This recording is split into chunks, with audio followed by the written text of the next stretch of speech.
lot of potential. He still looks like a Roman statue and I haven't changed my underwear in 3 days. And very little patience for authority. Do you want this? It was a moment, the moment's over.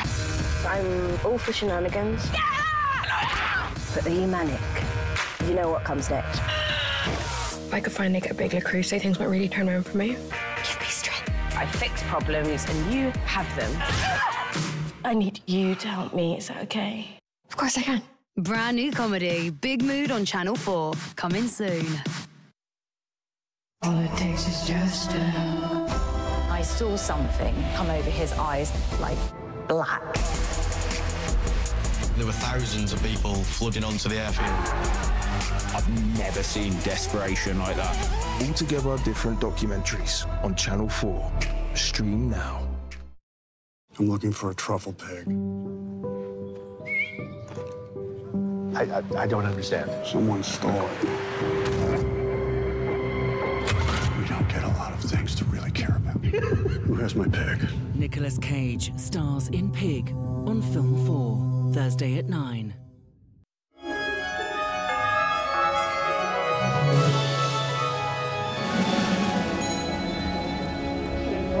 A fascinating insight from the campaigns to the cocoa producers and the all-important crunch. The Secret World of Biscuits is in an hour. Now with Jackie Long. It's your Friday night, Channel 4 News.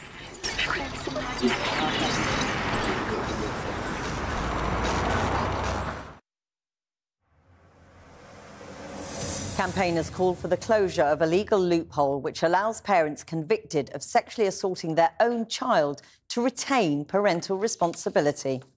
Shocking, disgusted. I lost respect for the law. I thought, really? The law isn't protecting these children.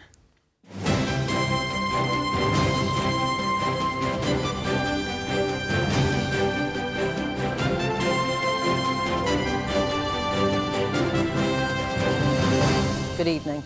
It seems barely believable. A parent convicted of sexually abusing their own child, continuing with parental responsibility, maintaining contact and control over that child's life by law. To be clear, a convicted child sex offender who would be barred from working with other people's children, allowed to be in contact with his or her own. Campaigners say it is a loophole that must now be closed to keep children safe. Our exclusive report tonight looks at plans to change the law, but asks, do they go far enough? We should not be allowing them to continue to have parental responsibility because that poses such a risk and emotional harm as well to the child. Also tonight, as the first ship offloads aid on the Gazan coast, the Israeli Prime Minister dismisses the latest Hamas proposal for a truce, calling it absurd.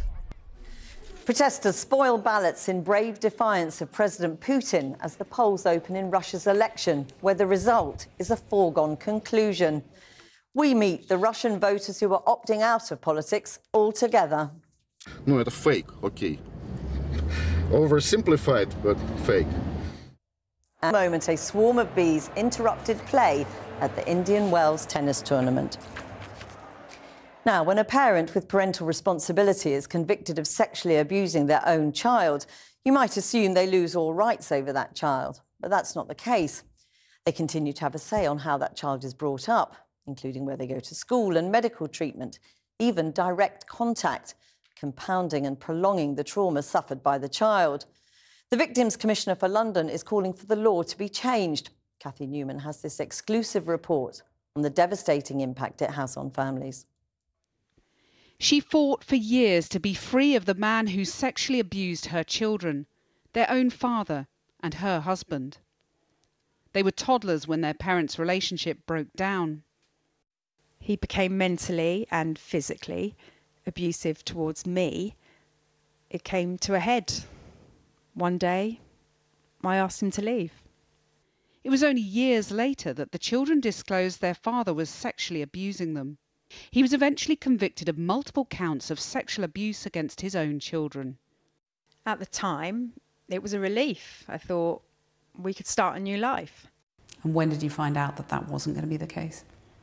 Shortly after his sentencing and he went off to prison, I was contacted by my solicitor to say that he was applying from prison to ask for any form of contact with his children, whether that be photographs, school reports, information on their health, all these things that parental responsibility entitles a parent to. Remarkably, a parent convicted of sexual abuse against their own child is not automatically barred from having direct contact with them.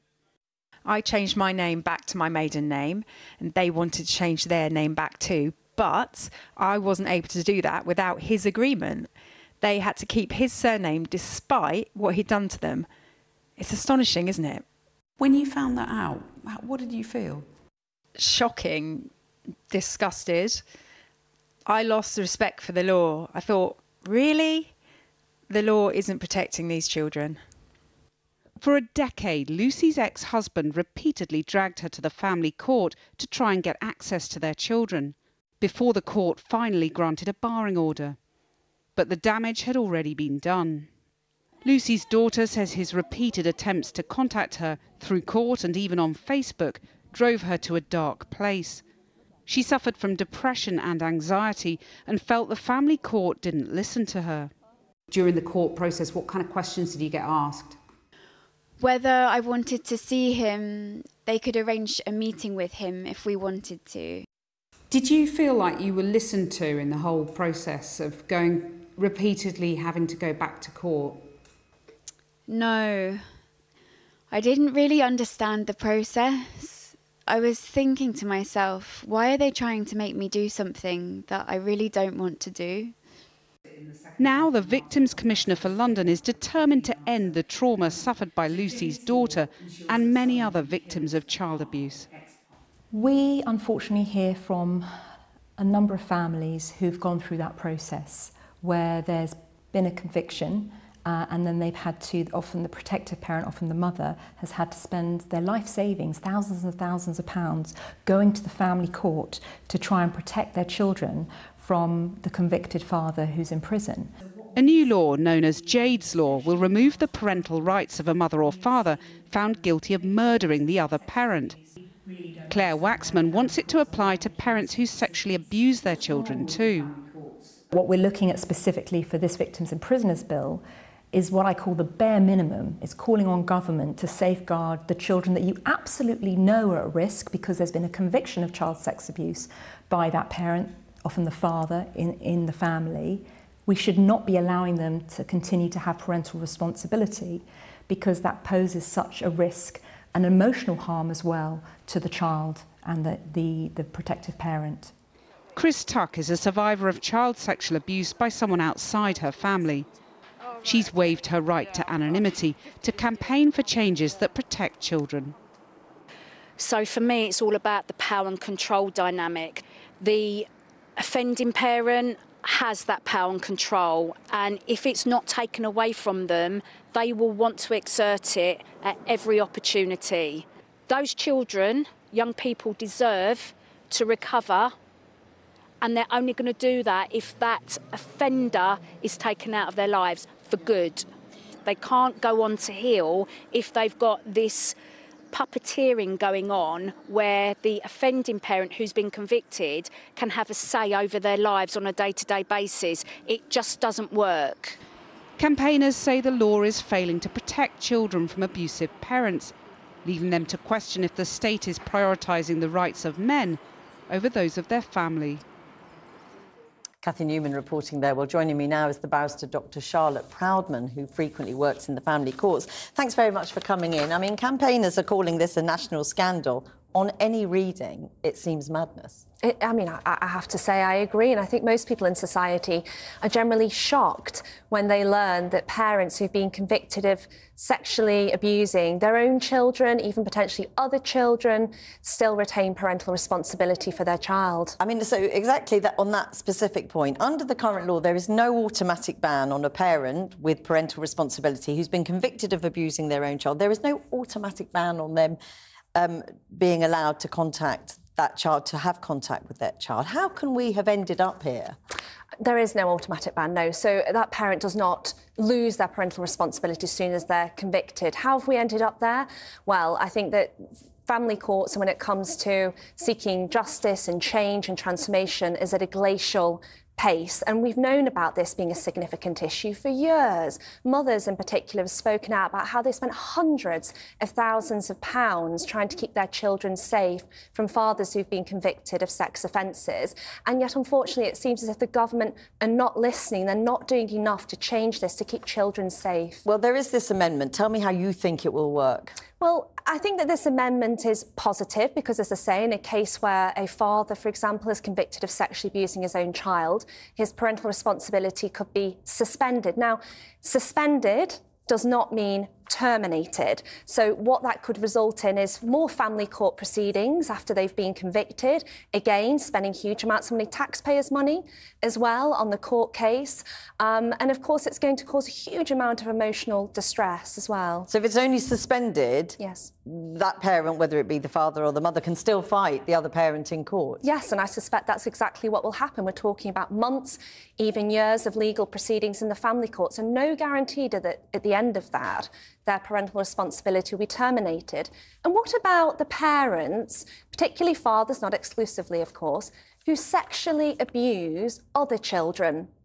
What about them? Why is it that they still retain parental responsibility for their own child? They're considered a risk to all children. They're on the sex offenders register, but they're potentially able to care and have contact for their own child. So do you think this amendment, this change, should go further then? Oh, absolutely. I think that parents who are convicted of any child sex offences towards any child, whether their own or others, I think they should automatically lose their parental responsibility, full stop. Not that it's suspended, but that it's terminated. And I mean, that, I suppose, is a really difficult argument, but the question of rehabilitation, the question of...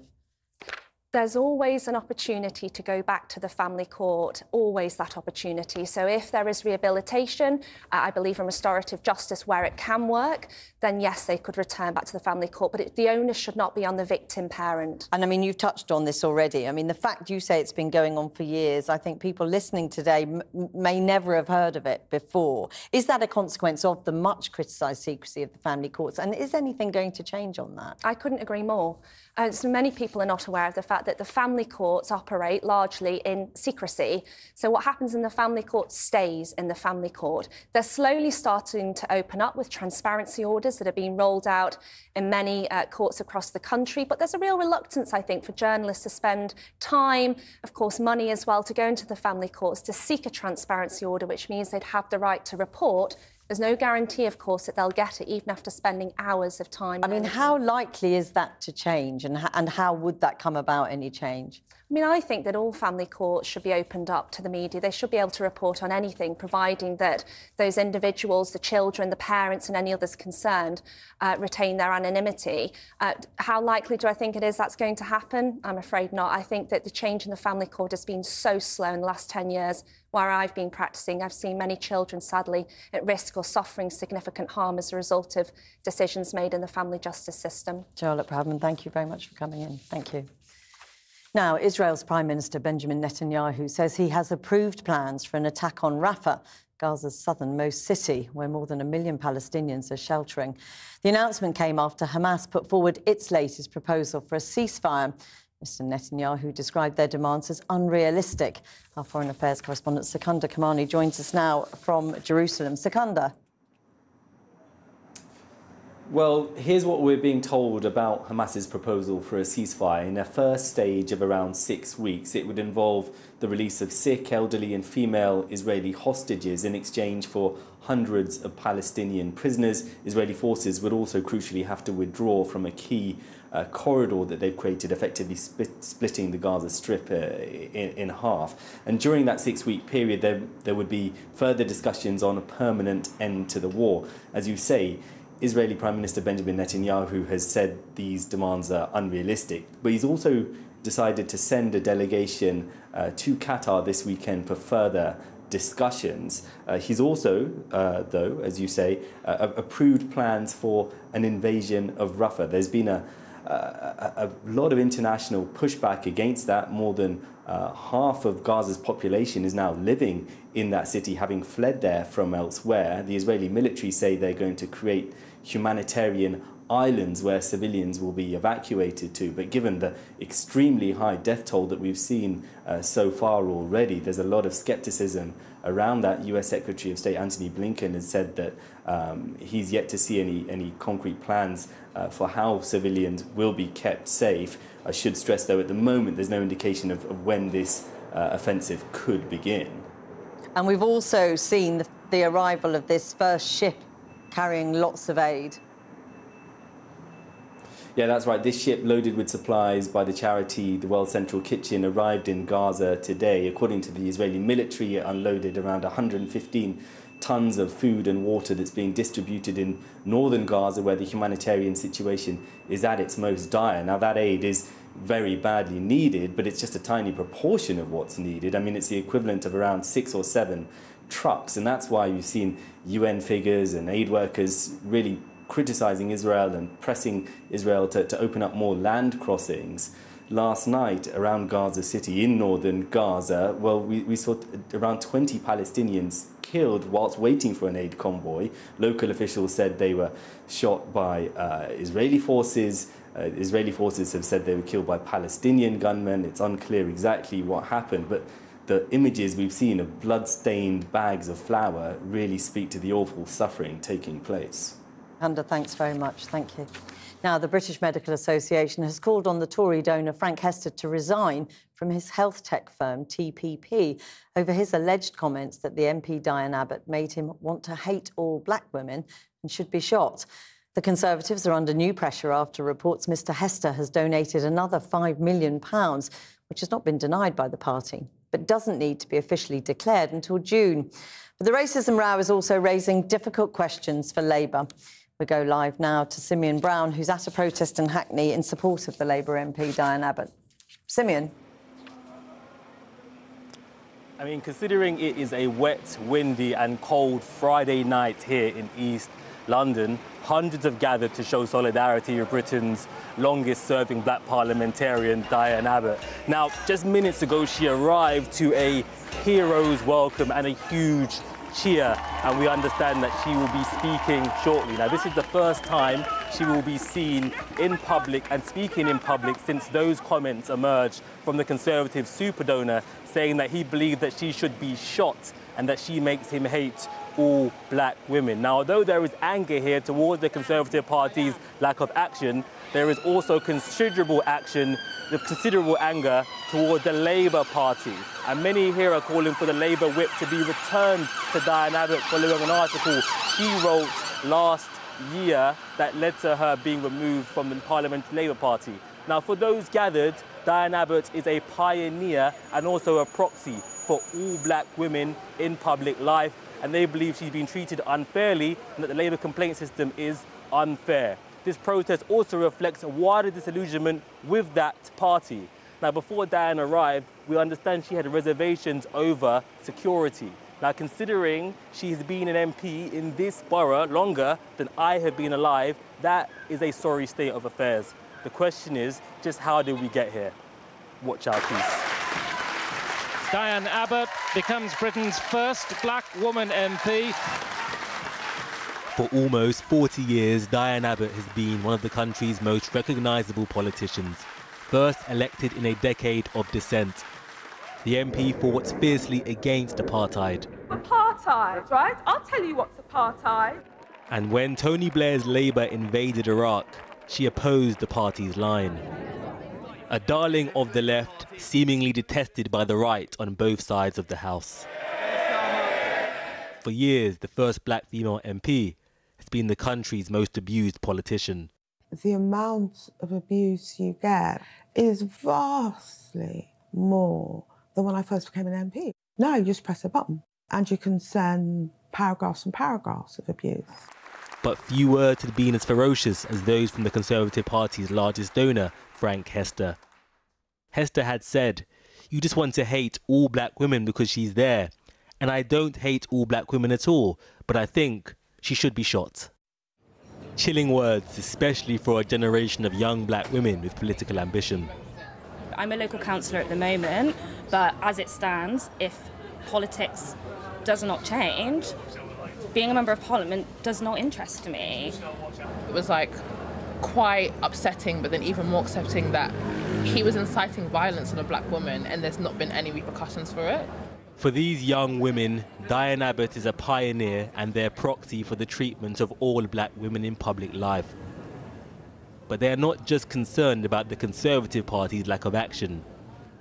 In 2020, revealed WhatsApp messages made by Labour staffers said Diane Abbott literally makes me sick, truly repulsive, very angry woman. The Labour operatives denied the comments were racist, but the Ford inquiry into the leaks said they were reflective of racist tropes, and the party was in effect operating a hierarchy of racism. Yet last year, Diane Abbott herself had the Labour whip removed in response to an article she wrote about white, Jewish, Irish and traveller communities. She said it's true that many types of white people with points of difference, such as redheads, can experience prejudice, but they are not all their lives subject to racism. The MP apologised, but Sir Keir Starmer has not allowed Diane Abbott to return. In contrast, Neil Coyle, who had been suspended from Parliament for harassment and using abusive language with racial overtones, has been allowed to serve again as a Labour MP. Why has Diane Abbott not had the whip restored when she has made an apology? There are inconsistencies with how these things are dealt with, and what I want to see is racism being tackled seriously across the party, regardless of faction and regardless of which kind of racism it is. What do you make of the relationship between, I guess, the black electorate and the main political parties?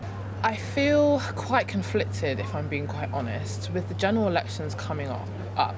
I don't know who I feel can serve me as a black person, and I feel that although the Tory party is, they're not the best in terms of dealing with race, I feel like Labour haven't made it any better. Labour have said the investigation process for Diane Abbott must be independent. But for black voters who see Diane Abbott as a pioneer, her alienation from the party has added to their discontent.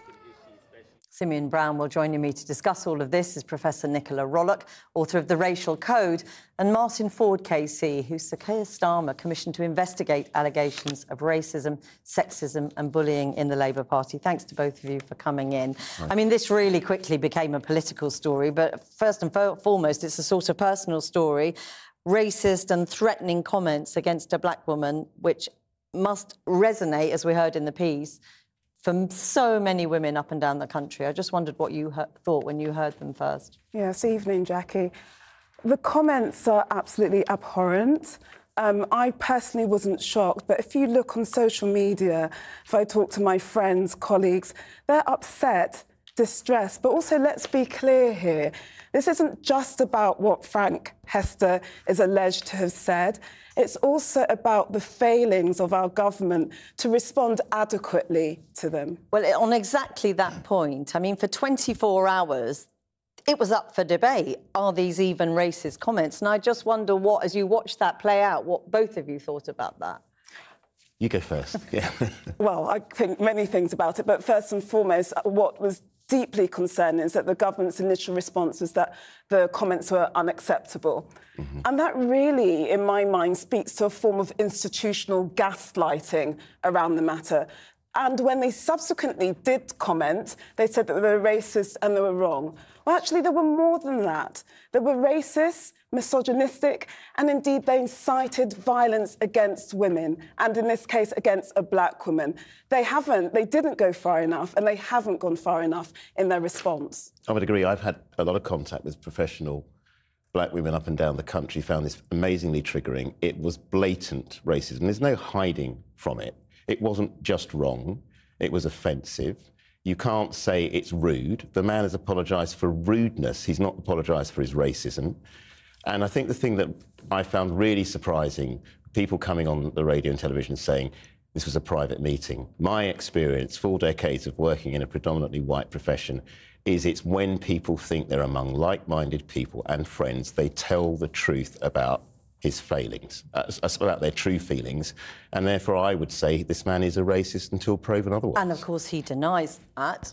The government, the ministers were coming out saying, as you say, they were unacceptable, they were wrong, but they weren't racist. Then later on, yes, they are racist.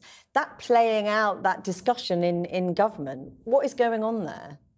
In terms of, this is the line we'll go with, or do you think that's what Well, I think, unfortunately, so much of the news agenda is set by, people who work in comms, and it's damage limitation, or it's appealing to a particular constituency. There's clearly a feeling in the House of Commons that being supportive of those of us from migrant heritage in some way will lose them votes. That's all I can think, because they never come out and stand up and be counted. They never say migrants are net contributors to the economy. They're a good thing. We need them. It's incredibly negative. And it makes us all feel that we don't belong and never will. And I would actually, no, I'd say it's worse than that, actually, if I may, in that what we've seen constantly from this government, and that's certainly the Labour Party are not let off the hook here, what we've seen constantly from this government is a reneging of racism, that it doesn't exist. And indeed, to make example of that, they say, well, we've got the first Prime Minister of South Asian heritage. Look at our cabinet. But actually, if we're thinking about racism, it's much more complex than that. I think we have to have a more mature debate around racism and also what it looks like. Having an ethnically diverse cabinet is not a sufficient marker of the fact that we don't have racism in our society. And exactly on the point that Labour aren't off the hook on this. I mean, Labour came out and expressed their revulsion. They were very quick to say that they were supportive of Diane Abbott against these terrible racist comments. But what were you thinking, given your history as the man who conducted an inquiry into racism in Labour? What were you thinking as that played out? Well, I was thinking that I'm afraid there was an air of hypocrisy as far as I was concerned. My findings, and we had 1,100 submissions, and I know they're a self-selecting group, there's a real feeling among the non-white Labour Party activists, councillors, and even the Parliamentary Labour Party, that the party was not coping properly and dealing fairly with anti-black racism. And there's a real feeling among the black caucus of MPs who contact me regularly that they are treated more harshly in terms of investigations and sanctions than their white counterparts. So you've mentioned the gentleman who was being readmitted. There was another one, I think, yesterday morning, the day after professing supposed support for Diane. And big government just doesn't work for black people in this country on this issue. Now, it's interesting you raise that. In this moment, we're in an election year when, without doubt, both parties, all parties, will be looking for the black vote. Where does that leave black people after what we've seen this last couple of weeks? Well, I don't think it's necessarily after. I think it's just exacerbated, frankly, in that you might choose Conservative, but actually they've got a really poor track record of dealing with the racism, as has been exemplified this week. But also it's the case for Labour, who are slow to respond and handled the Diane Abbott situation quite abysmally. So I think that many of us feel, and speaking in very broad terms, many of us feel that we have nowhere to turn politically. Martin, I mean, we called in the report for a transparent, fair, consistent disciplinary system. And I talked about a perception of a hierarchy of racism. These sorts of events make, I think, black voters and black politicians think that if I make an apology for rudeness, a major political party, when it's blatant racism, can allow me back into the fold. If I make an apology and I'm Diane Abbott, I wait 11 months for the whip to be restored. If I'm Kate Ossamore, I'm still... There's nothing to investigate. They said what they said, they apologised. Just very briefly, I mean, do you think it is time for her to have the whip? Oh, absolutely. Restored? It's been time. I think I came on April, this story blew up, and I said, I hope the investigation is swift. And this should have taken... You're going to have to end it there. And we're just hearing that Diane Abbott has stood up to speak in Hackney, so we are seeing the live shot now. Great.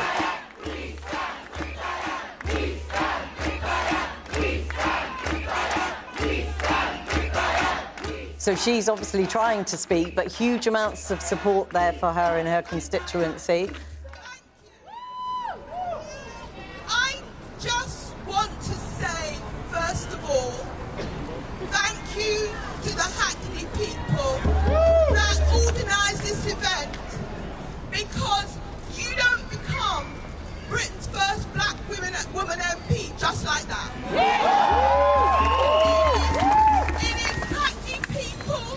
That selected me in the 80s. It is Hackney people that worked to get me elected in the 80s.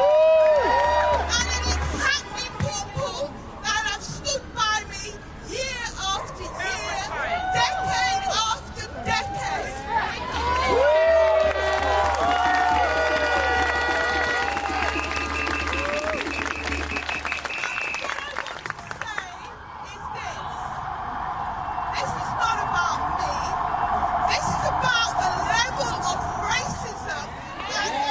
Diane Abbott there in Hackney, struggling to be heard among the huge amounts of support that has turned out for her tonight in her constituency of Hackney. We hope to hear more from her later on, but to my guests, thank you both for coming in this evening. Thank you so much. So much more to talk about. Now, the European Council President has congratulated Vladimir Putin on his landslide victory as voting gets underway in Russia's presidential elections. Polling stations will be open throughout the weekend, but it's already clear who the winner will be. Vladimir Putin has no meaningful competition, with candidates opposed to the war in Ukraine kept off the ballot and his opponents either jailed, in exile or dead. A few people angry at that lack of choice found ways to make their views known. One woman threw a Molotov cocktail at a polling station in St. Petersburg. Others poured coloured liquid into ballot boxes, an apparent reference to the late opposition leader Alexei Navalny, who once had green disinfectant thrown in his face. Well, faced with the unenviable choice of backing Putin or taking the risk of speaking out against him, many Russians are opting out of the political process entirely, as our Foreign Affairs correspondent Porrick O'Brien reports. In some polling stations today, the impression given was this. Russia's 112 million voters, over 11 time zones, celebrating their meaningful ballot. A continental festival of democracy. Oh no, it's not. It is a pantomime. Credible opposition leaders are dead, detained, disqualified. An entire system designed to deprive most Russians of the ability to imagine a future without Vladimir Putin. So, if you're not a Putin supporter, how do you process that reality?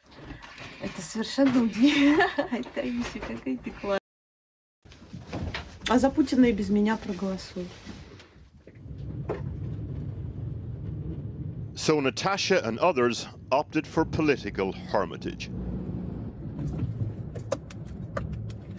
Even with 3 carefully selected opponents, Putin cares about the outcome of this election. A large turnout, a resounding victory, cements his legitimacy and will be seen as a vote of confidence in his war effort.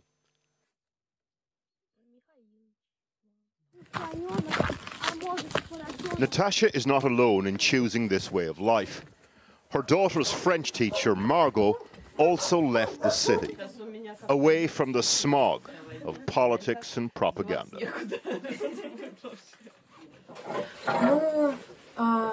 Я вообще стараюсь не смотреть новости, потому что я не вижу в этом смысла. Я ничего сделать не могу, никак повлиять ни на что я не могу, конкретно я. Но в начале, когда все это начиналось, я очень много говорила об этом со своим психологом, очень много мы разбирали. Ну, в целом, я даже не знаю, я просто стараюсь, наверное, не думать об этом, потому что я не знаю, потому что мне, наверное, не хватает эмоциональных сил на это. Я понимаю, что я сама разрушусь, а сделать ничего не смогу. И какой в этом смысл, абсолютно непонятно. Как и я. Как-то так. Как и я, да. Да. То есть это способ себя сохранить просто. Да, ну и либо ты уезжаешь, либо ты остаешься и как-то смеешься с этим, два варианта каких-то, да. Ну вот ты как считаешь, мы уехавшие или мы все-таки оставшиеся? Ну вот я себя ощущаю как внутренний иммигрант. Человек, который максимально постарался от этого всего абстрагироваться, в какую-то свою скорлупу, что ли, залезть. И иногда меня посещают мысли о том, чтобы уехать. Natasha's coping mechanism is swap national politics for micro-citizenship in the village. For Andrei back in Moscow, swap goat's milk for horsepower. Я занимаюсь бизнесом, я в сфере торговли и производства моторных масел. Когда началась СВО, начались санкции, 5-й, 6-й пакет санкций, все якобы запрещали импортировать в Россию, но на самом деле так или иначе все равно бизнес решает свои проблемы. Andrei is leaning in to surviving in business, but opting out of Russian politics. Нет, я не хожу на выборы, я знаю, кого выберут, за кого большинство, поэтому мой голос в данный момент ничего не изменит. Если мы сейчас остановимся и спросим, там, я не знаю, 100 человек, за кого они собираются голосовать, ну, поверь мне, 80 будет за Путина. Это при том, что мы в Москве находимся, а Москва, традиционно, Москва и Питер меньше всех Путина поддерживают. For him, lectures from the West about elections don't wash. For him, performative democracy maintains the status quo across the board. Будет и будет у власти Путин или не Путин, все равно Запад будет воспринимать нас как врагов, будет относиться к нам как к врагам и будет действовать как по отношению к врагам. Настоящей демократии не существует. Настоящая демократия, как и настоящая свобода слова, ну, это фейк, окей. Oversimplified, but fake. Elmira is trying to resist the cynicism. Participation in these elections matters to the artist and writer personally, even if it makes no difference politically. Я, конечно, пойду на выборы. Я знаю, за кого я буду голосовать. Я не буду называть это имя, чтобы никак не компрометировать ни себя, ни там, родственников и прочих. Это точно не будет Владимир Владимирович, единственное, что могу сказать, просто потому что я знаю, что его и так поддержит большинство россиян. Я вижу достаточное число людей, которые стараются все-таки находить вот эти альтернативы внутри. Поскольку если мы будем лежать в депрессии, это означает, что мы жертвы. Если мы будем во фрустрации, мы опять жертвы. None of the people we've spoken to are either outright opposition or Putin purists. All resigned to the belief that there's little they can do to change anything anyway. And that for now spells success for the Putin political project. Porrick O'Brien reporting. Also voting in that election are the Russian-occupied regions of Ukraine, including parts of Kherson, where officials accuse Kyiv of shelling 2 polling stations. And Vladimir Putin's war in Ukraine claimed another 20 lives when Russian missile strikes hit a recreational facility and houses in the port city of Odessa. 75 others were wounded. Among the dead were a rescue worker and medic who rushed to the scene of the first attack and were killed in a second strike. It came as the leaders of France, Germany and Poland met in a bid to project European unity over Ukraine.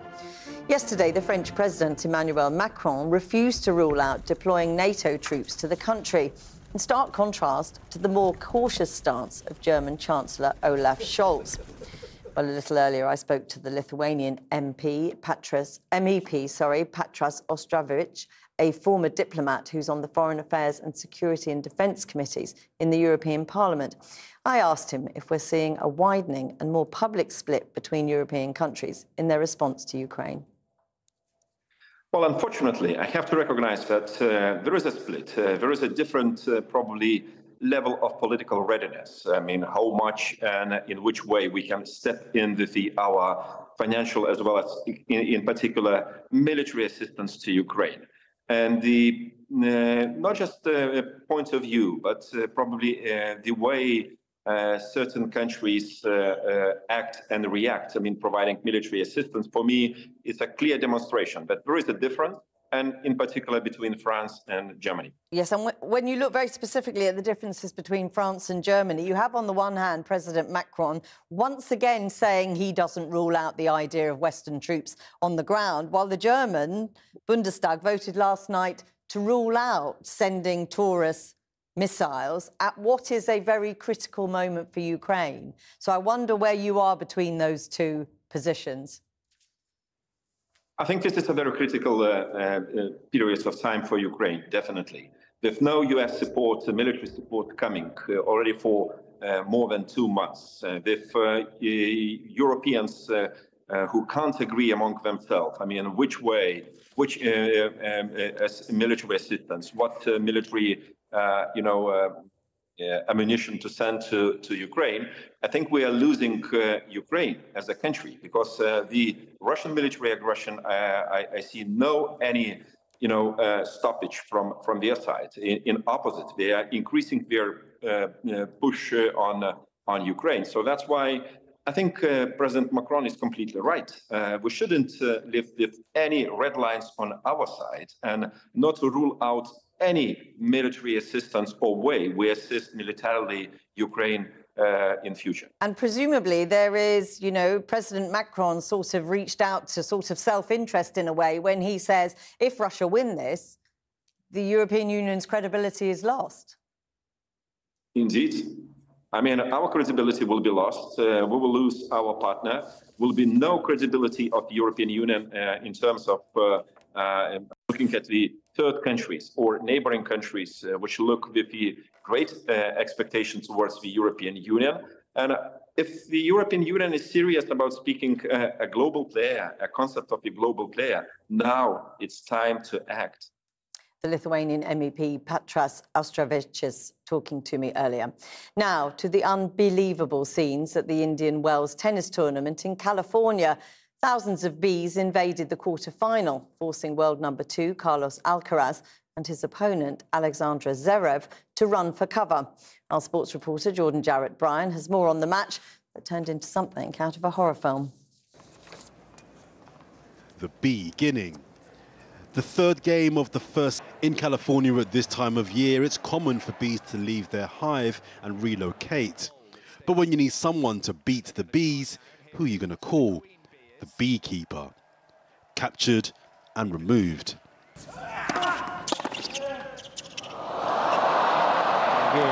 But despite being stung on the side of his head, Alcaraz went on to beat the German 6-3, 6-1. Now that's got a sting. Well, after the break, we'll be hearing more from Diane Abbott, the MP who was the victim of racist comments, and we'll be hearing from her at Hackney in her constituency, where people have gathered to support her.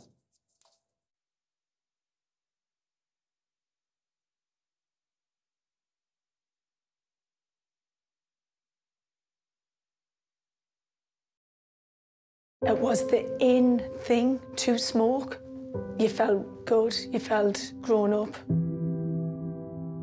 Never once thought I'd get cancer, not once. To tell your family you've got cancer through smoking was hard. Idiot. Up to 2 in 3 smokers die from smoking. Be part of the change and help build a smoke-free generation. Quit smoking. For free support, search Smoke Free. A boy, Max, pranks his brother with hot sauce in his drink. Visually impaired, Max is helped by a guide dog specialist. Hi Max, you ready to do some chopping? Keep chopping from the right end all the way down to the left. You've got it. Keep pushing down with your knife. Brilliant. Max learns cooking and cane skills. Oh mate.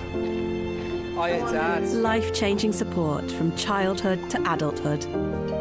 Grown-up Max with his guide dog plays the same hot sauce prank. Guide dogs.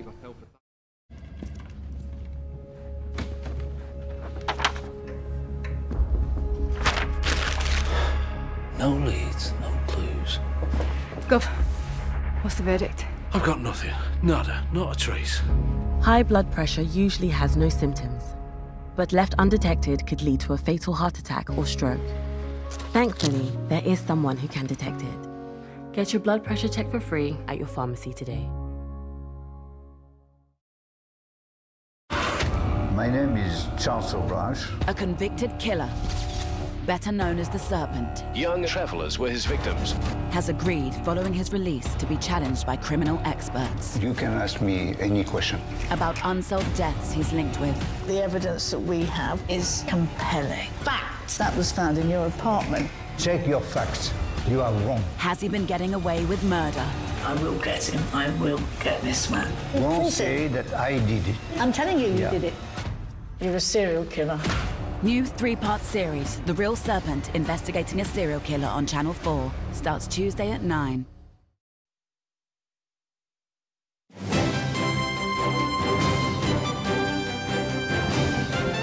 Welcome back. An award-winning play about football and friendship has just transferred to London's West End. Red Pitch explores the hopes and dreams of 3 black teenagers on a South London housing estate. Regeneration threatens to turn their community football pitch to rubble, and with it, their ambitions to become professional players. Kieran Moodley went to meet the team on the estate which inspired the play. What, because I'm a goalie, I can't be the best? Nobody said that, but yes. Football is at the heart of this friendship and rehearsals for this play, Red Pitch. The story of 3 black teenagers on an estate, all with dreams of making it big on the pitch as they navigate a community facing gentrification. A story rooted in the experience of its writer, Terrell Williams. Currently where we are, behind us is my youth club that I used to attend, and to our left is the football pitch which we used to play on, which is now obviously some houses. And was that the inspiration behind Red Pitch? What sort of alarmed me the most was the houses were unoccupied. Terrell saw regeneration change the Aylesbury estate here in South London, a place that had been a synonym for social decline and failed housing, where Tony Blair made one of his first speeches as Prime Minister. To tackle what we all know exists, an underclass, if you like, of people cut off from society's mainstream without any sense of shared purpose. For both Terrell and the actor Francis Lovell, this play tells a different story. Positive stories don't often come out of, the Aylesbury estate. You hear about all the trauma, the turmoil. It's important to understand that there's 2 sides of a coin. With the trauma comes the joy. I remember a large sense of community, people from different cultures, people from different ethnicities, religions. Everybody just got along. In the play, as in life, friendship and community are forged in football, when the friends can be honest together, discuss their hopes and fears for the future, and the opportunities afforded to them as rigid and confined as the lines of the pitch itself. I don't often see environments where men are allowed to cry. But if you see players lose a World Cup or Championship match, it's like they cry. It is a place that vulnerability is accepted. It's a place that you can openly speak about your dreams and what you want. You're at that age where you've got to make lifelong choices. That fear that you have of like what is next and what adulthood is. Is that fear, that idea that the decisions you make are make or break, even bigger in the setting of Red Pitch? Yeah, I mean, a really small finite amount of people actually make it as professional footballers. And if you don't, then what happens? Let's go. Obviously, I want them to fix it, but not when they're taking all the 6 spots away. All the people as well. That jeopardy for the boys' future is compounded by gentrification, as old flats are knocked down and their environment disrupted, just like here at the Aylesbury estate. Is gentrification a bad thing? You look at the condition of these houses that people are forced to live in, and you recognise the importance of it being refurbished, but you don't really want to lose that sense of community at the same time, so it's striking that balance.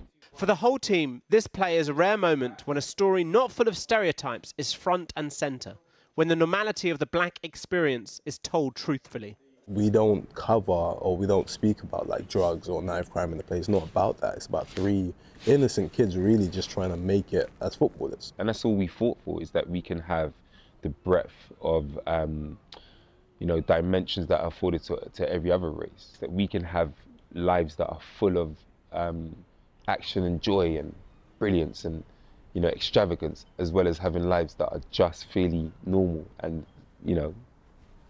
quiet.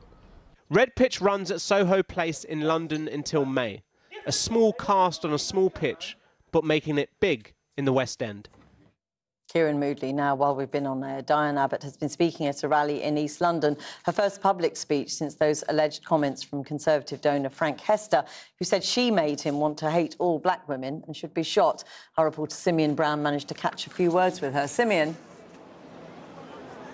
So, yes, Diane has just left minutes ago, and when she had left the stairs from where she was speaking in front of her supporters, she was visibly moved, shaking. There were tears in her eyes, and you could tell that the crowd and their support had a huge influence on her.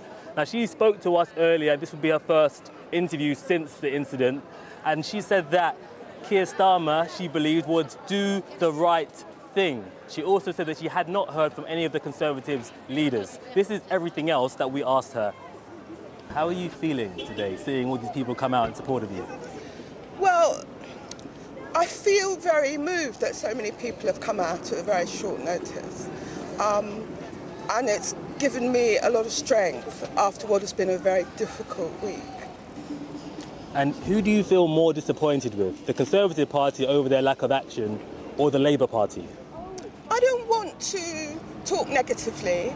I just want to say that I've been a loyal member of the Labour Party for 40 years, and I hope that can continue. And I'm sure that Keir Starmer will look at the strength of feeling and he will do the right thing. Have you felt any support from the Labour Party, especially the leadership, over what you've been through this week with the comments? Well, you know, I've had a lot of support from individual MPs. You see, Jeremy Corbyn came here tonight, and there's been very many more that have contacted me and stood with me. And, you know, that's been great. And we'll have that full interview with Diane Abbott online. That is all we have time for this evening, though. We are back at 5:30 tomorrow night. Until then, that's Channel 4 News. Good evening.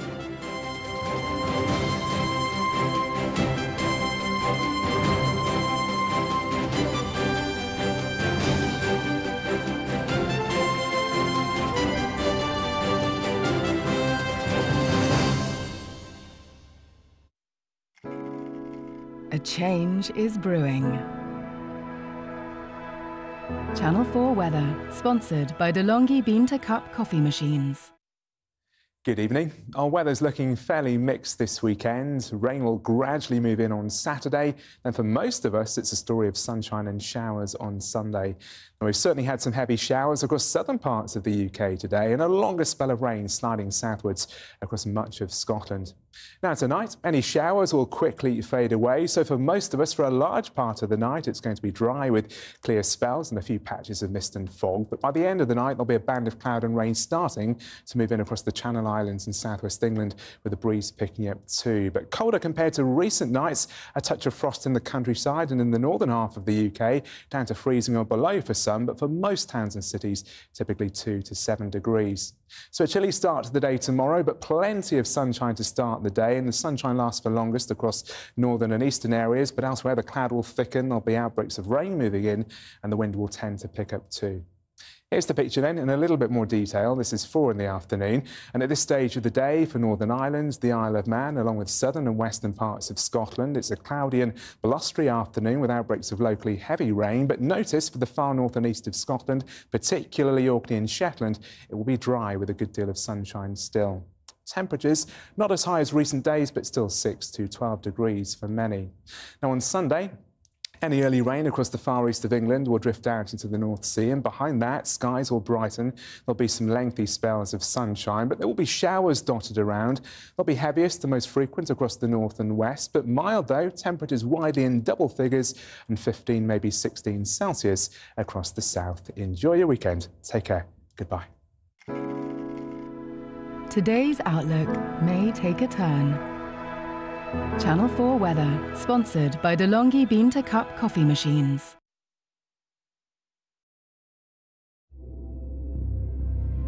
Trending on Channel 4, the drama is hot in Hollyoaks, so get to the village. A ready meal or dishy dinner parties down under?